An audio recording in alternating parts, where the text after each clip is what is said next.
Right, students? Now we'll discuss the state of industrial sector at the time of independence. So, slow growth rate of modern industry are due to the state participation in the process of modern industrialization was very limited.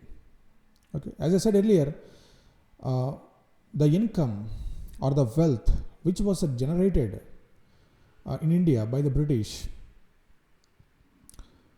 such wealth was not used for the expansion of industries in India, because their main aim was not to develop industries in India.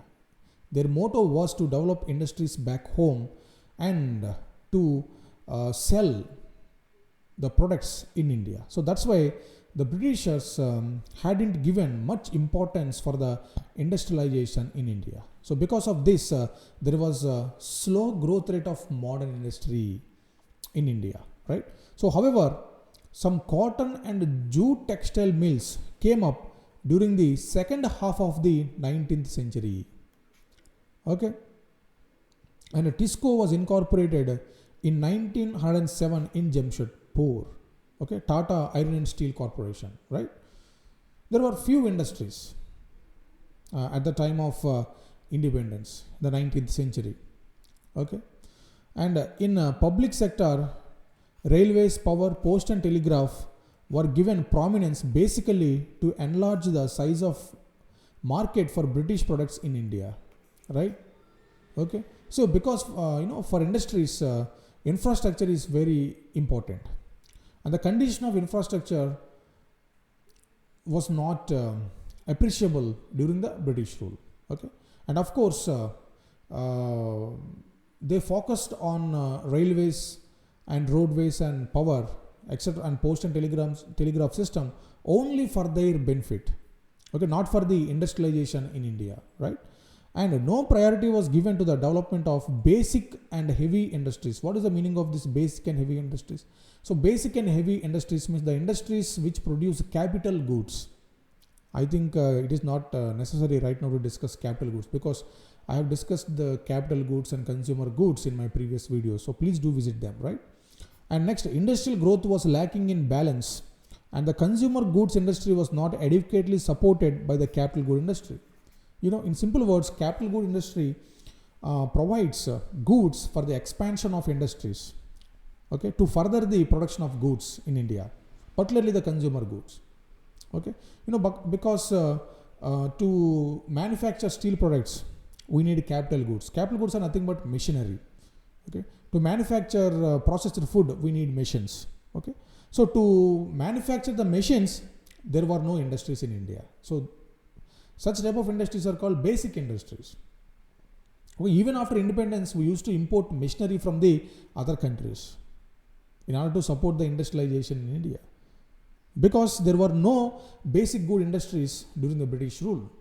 They didn't focus on the industrialization in India, right?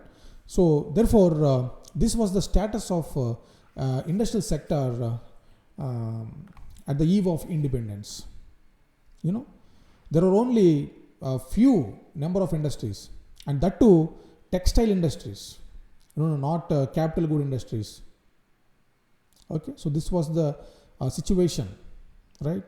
So from this you can say that, or we can understand that the Indian economy was at very bad condition at the time of independence.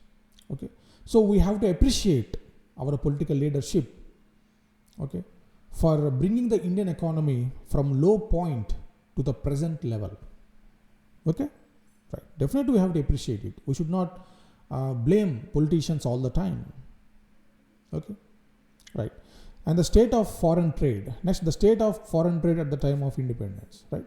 So because of colonial rule, India became an exporter of primary products. As I said, what are primary products? The raw materials which are directly derived from the nature. They are cotton, sugar, jute and indigo, raw silk. Okay, and India was made as an importer of finished products like cotton, silk and woolen cloths. Okay, and capital goods like heavy machinery produced in the factories of Britain. So this was the state of foreign trade, meaning the imports were British products and India used to export raw materials to the British industries. Okay, so this condition was due to the policies of the Britishers. Okay, and the next thing is Britain maintained monopoly control over India's exports and imports, and more than half of India's foreign trade was restricted to Britain. As India was controlled by the British prior to 1947, they didn't allow the Indians to export their products to other countries apart from the Britain.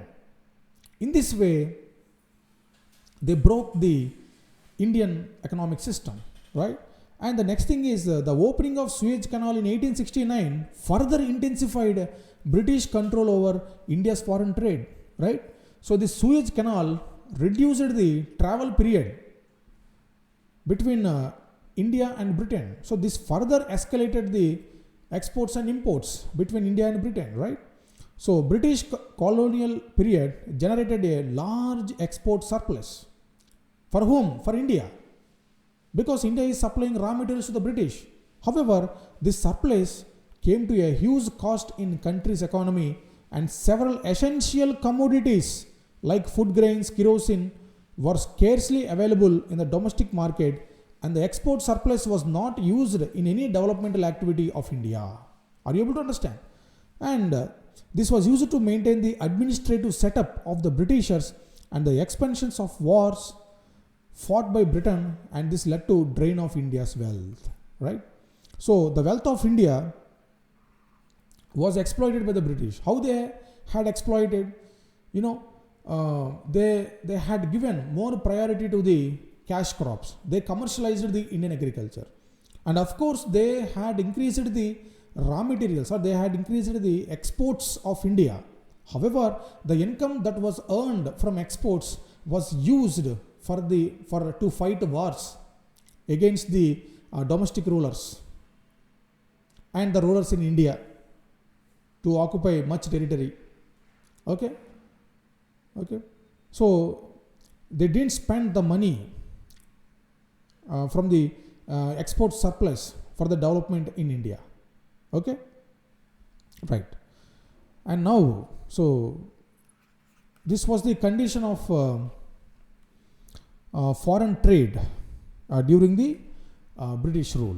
Okay, so in the next video we'll discuss the state of occupational structure at the time of independence. Okay, thank you.